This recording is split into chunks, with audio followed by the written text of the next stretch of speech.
Advanced Studio Classroom is on the air.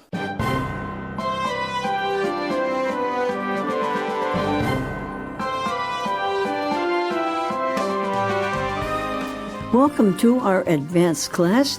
We're so glad to have you with us today as we have a very inspirational story, so stay tuned.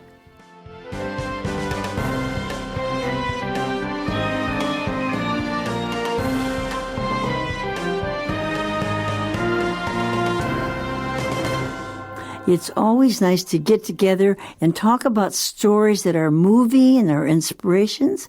And I'm so glad that Hazel's here because Hazel is like some of the rest of us. She's an animal lover, aren't you, Hazel? Yes, I am. I especially like dogs and parrots and cats and cats aren't pigs bad. and llamas and well, I guess I like different kinds of animals. All kind of animals, Sure. right? Well, and we also have somebody else who's an animal lover. Who else?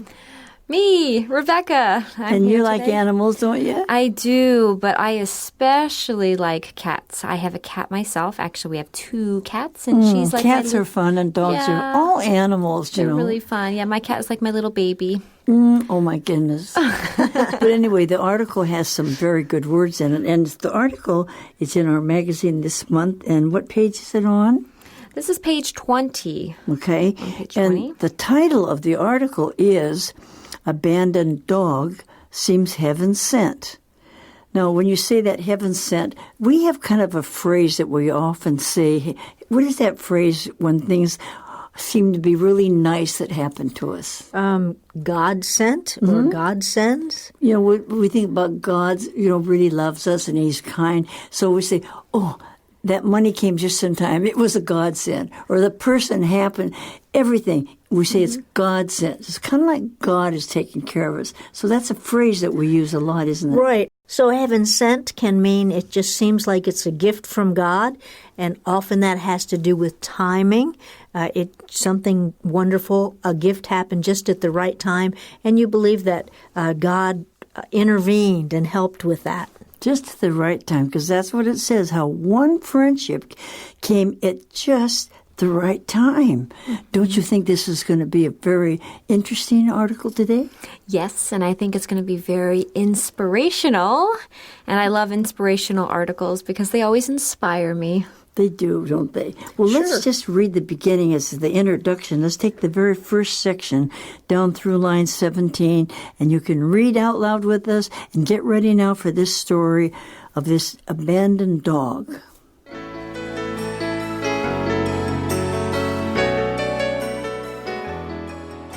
Abandoned dog seems heaven sent. How one friendship came at just the right time. Behind her, she could sense fear from the canine edging closer. Then, in a heartbeat, came a touch as gentle as an angel's kiss. In that moment, their unpredictable journey had begun. I'm not a dog person, scared to death of them other than my own, Kim Jasper said of the stray. When I was a little girl, I was bitten. But this anxiety has never stopped this pet lover from trying to help homeless animals over the years.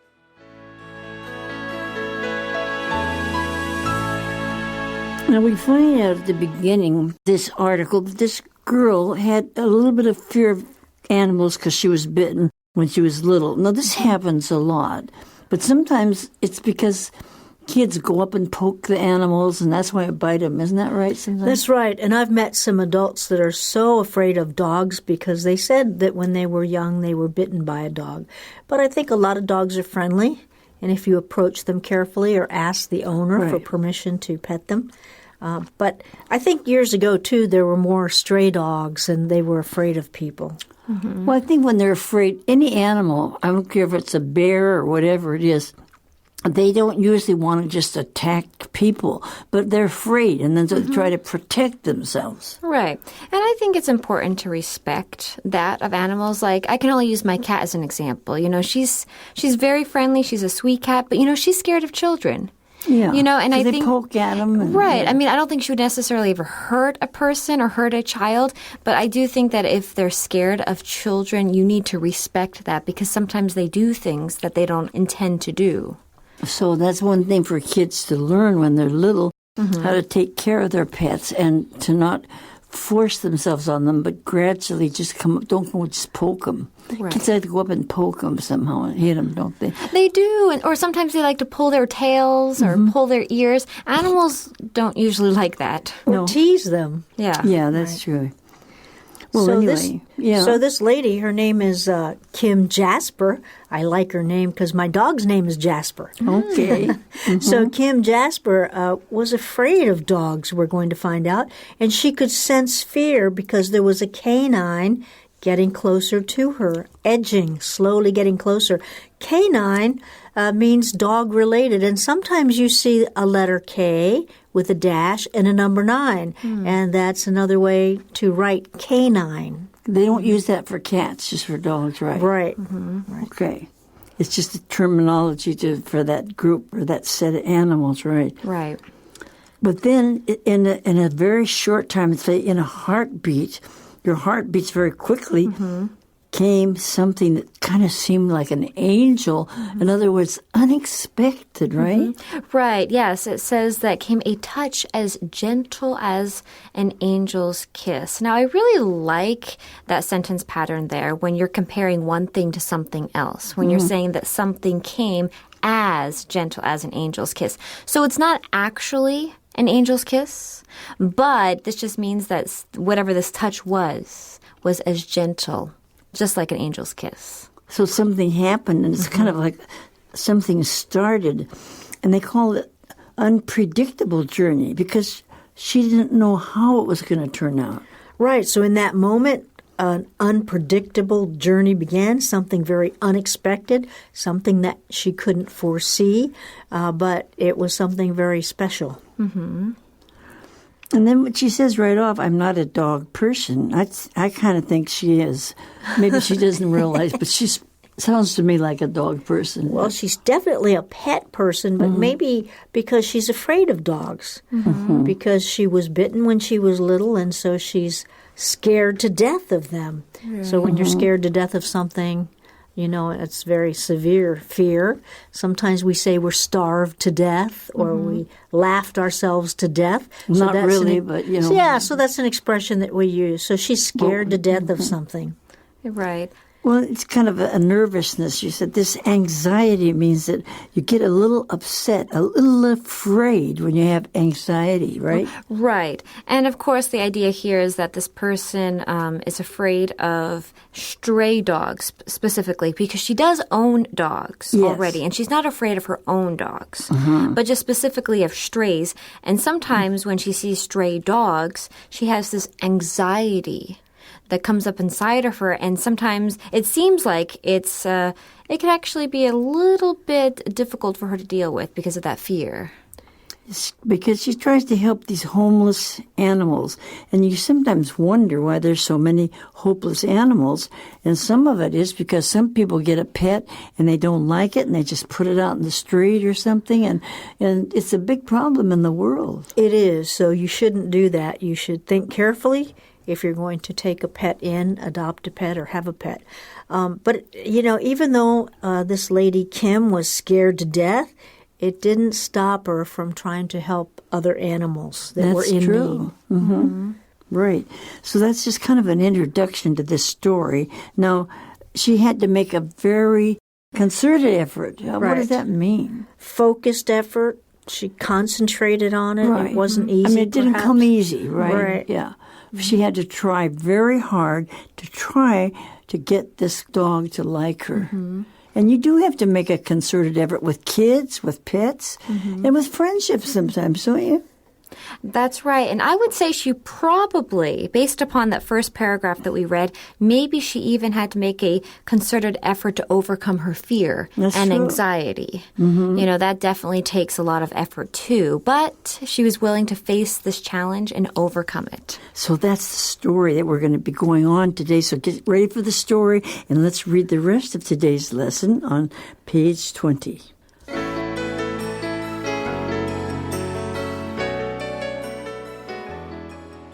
A concerted effort.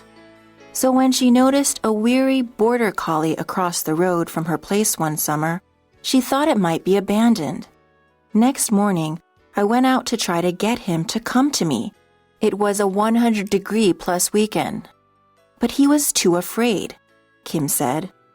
She called her husband Jan, who was working out of town, and he told her to keep trying, honey. Kim couldn't bear to see the black and white pooch suffer in the heat. At first, she carried water and some food a distance, hoping to keep the canine from the highway. I did this early Saturday morning through late Monday night and still couldn't get close to him, Kim said.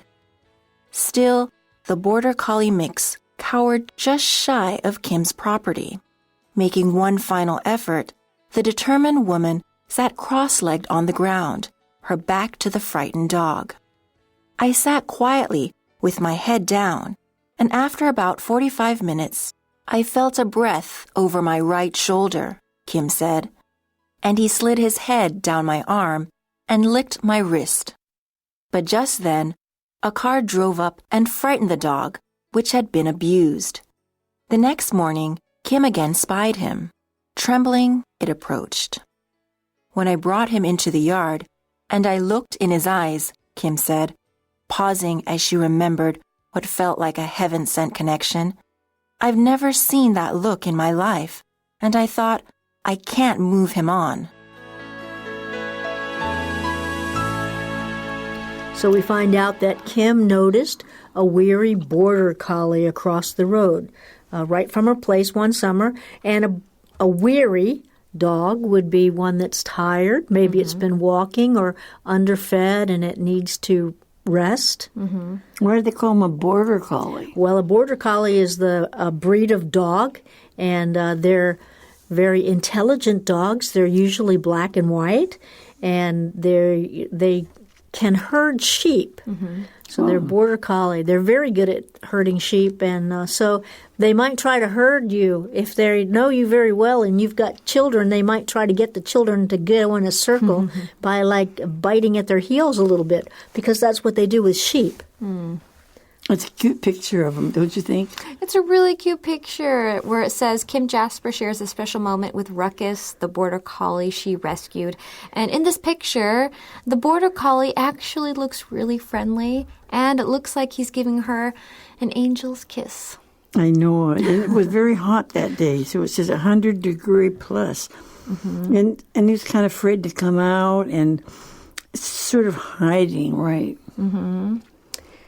Yeah, he was afraid. He had been abused before, we're going to find out. And so this poor border collie was just afraid of Kim. Even though Kim was trying to get it to come close, maybe offering treats, it was still afraid to approach her. Well, you know, when people say an animal's been abused, what ways do people abuse animals? Tease them, hit them, kick them, keep them in a crate.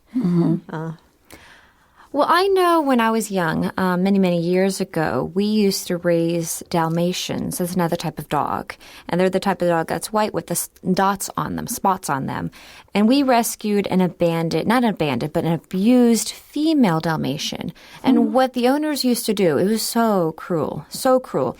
They used to keep her with a really aggressive dog. So they kept the two dogs together in the same cage. And so then our Dalmatian, her name is Dixie, she was never able to get her food.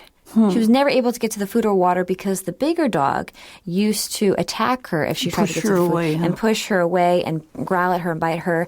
And so we ended up rescuing her, but you know, it took years. It took years to build any sort of relationship with her because she was so timid, so scared. Abused animals, abused kids, anybody abused. It's hard to get over, isn't it? It takes a lot of time, that's right.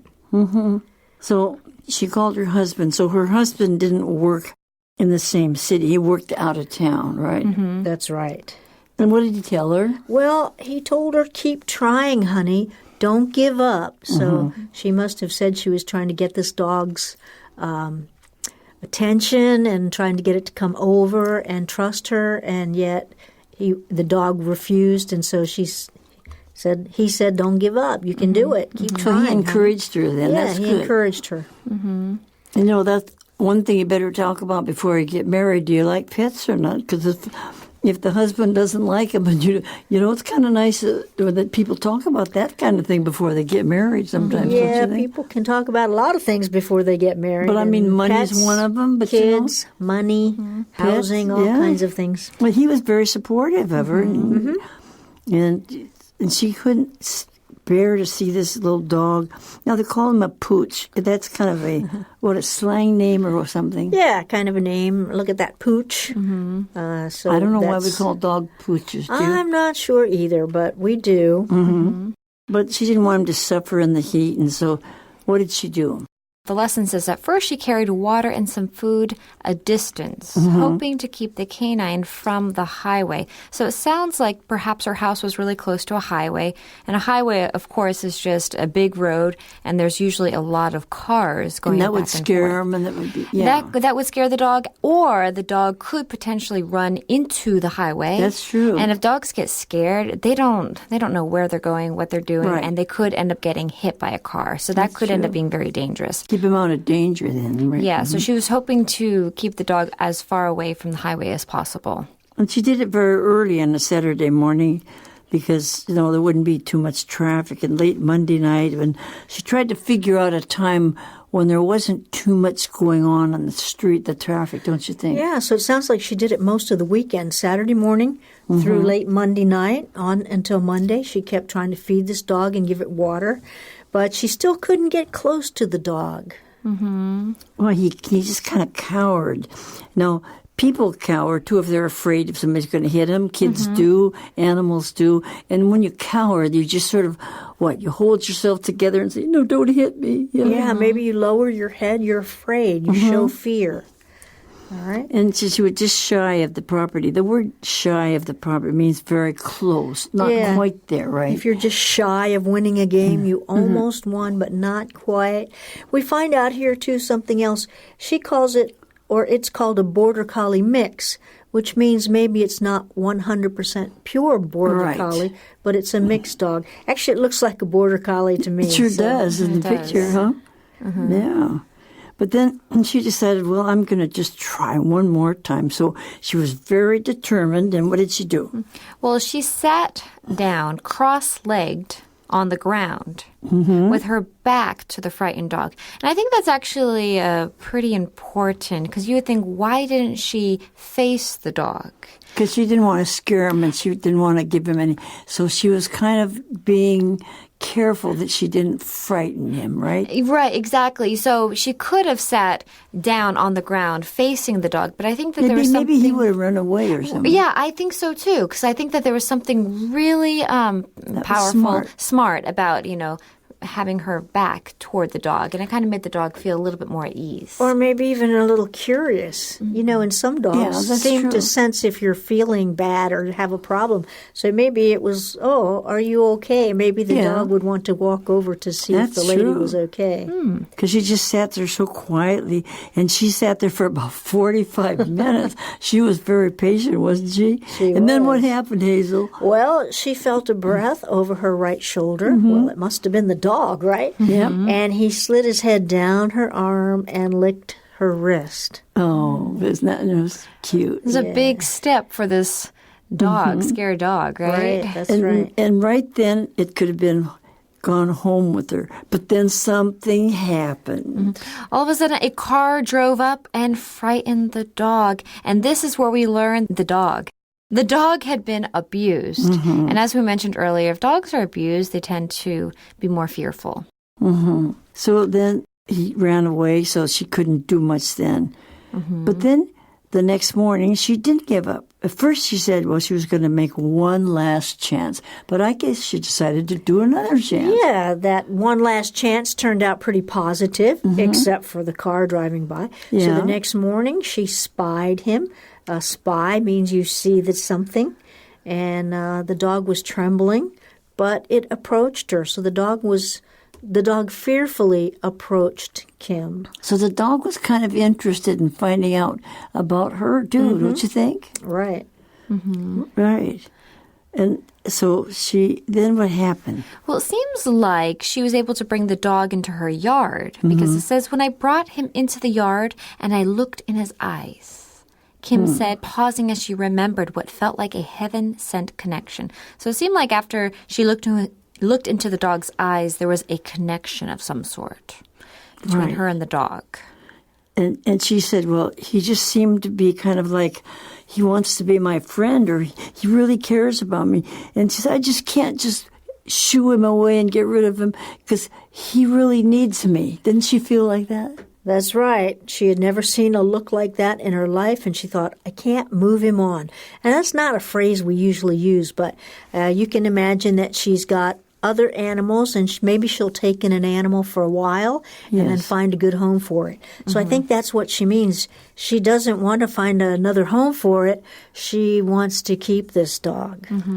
It's interesting here that we have a little quotation at the bottom of our page here, but what the mom said, and I don't know whether the mom lived next door or she lived with her daughter. I don't know. What does it say on there? It says, Kim's mom saw the dog's goodness the moment she met it. She said, I have chills, Kim. I think an angel gave you this dog. Now, that's good that everybody's supported, because some people would say, oh, no, you're not taking in another animal, are you? And then you feel bad. It's kind of nice when your friends and relatives encourage you, isn't it? Yes. I always encourage Hazel. I love seeing her with her dogs. Yeah, that's good. But don't take on too many more, Hazel. I'm trying not to. You're trying, you don't have enough room for so many. Nope, I'm trying not to. Yeah, but there is something about it when they look at you. They kind of trust you when they look at them, don't they? Yeah, when you look into a person's eyes or an animal's eyes, you get a connection there, just like it says. And cats too, don't they? Yes, don't forget cats. Yes, my cat, she was actually a rescue cat. She was found on the side of the road. And, it's really cool with a little bit of tender, loving care how you're able to transform a cat. Right. Or an animal in general, not just cats, but dogs too. I just hate to see these abandoned, abused animals, whether they're cats or dogs, and you see them on the street and running around, hiding under cars, and you just wonder, because they really want love and attention, and they're willing to give it back, aren't they? Well, I know that I look at my cat, and she is so sweet. She loves people, but sometimes I can't help but think, what if nobody had found her? Right. And she was still on the streets? Would she even have survived to be 2 years old? Well, and I often see them running under cars and hiding. I think, I wish I could just take them all in, because you kind of feel sorry for all these animals, don't you, that are abandoned? Yeah, that's true. I've taken in several abandoned dogs. I think when they do look you in the eye, I know that I have a standard poodle, and sometimes now she'll just stare at my face, and it's like, why are you staring? Aww. But, they just, I think they just appreciate the fact that you took them in. They kind of know that you care about them. That's true. That's really true. So those of you that haven't had animals, you're missing a lot, and there's lots of animals we can take care of. But this one is kind of an interesting story, and we've learned some good idioms and some good words in it. So as a review today, what kind of words do you think would be good for us to remember in our vocabulary? Well, let's see. In a heartbeat, this dog came and touched her. It was like an angel's kiss. So in a heartbeat means something quickly, something that happens very fast, very rapidly. And so that's in the first paragraph. That's true, right. And what else? And of course, I like the phrase heaven sent, saying that God sent, heaven God sent. sent, heaven sent. If something happens to come just at the time that you need it, you could say, oh, wow, this was just heaven sent. That's true. And I'm sure every one of us experienced that at some point in time in our lives. And, some friendships, whether they're with people or with animals or something, they really mean a lot in our lives. And so as we study this lesson, I hope we get the feeling of this. And looking at the picture, you can see the picture up here on this page, on page 20. You can just tell that dog really likes her and she cares too. Can't you tell that? Yeah, you sure can.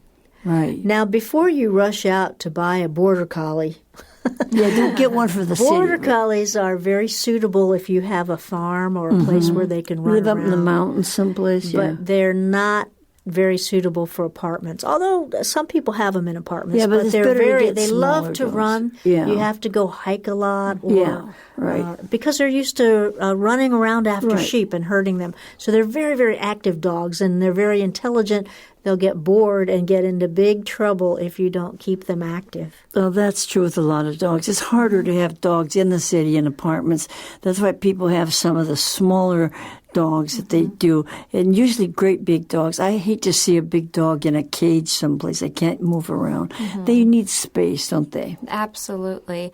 And I just want to mention, as much as I would love to save all abandoned animals that I see, I do think that we do need to be cautious about picking up stray dogs Not or if you cats on can't the take street. care of them. Don't take them up. Right, because sometimes they are sick. Sometimes, they do have medical problems. Just use caution. And there are agencies that do take care of them. You find out where they are in your city. Absolutely. And then you can turn them over to them, and they will take care of them. We can pick them up and deliver them to a place like that. Don't you think, Hazel? Sure. Okay, well, we'll find out more about this story, about this dog tomorrow, but we'll have a good time with this inspirational article. So be sure and tune in at the same time. We'll see you then, and have a good day today. Goodbye, everyone. Goodbye. Bye-bye.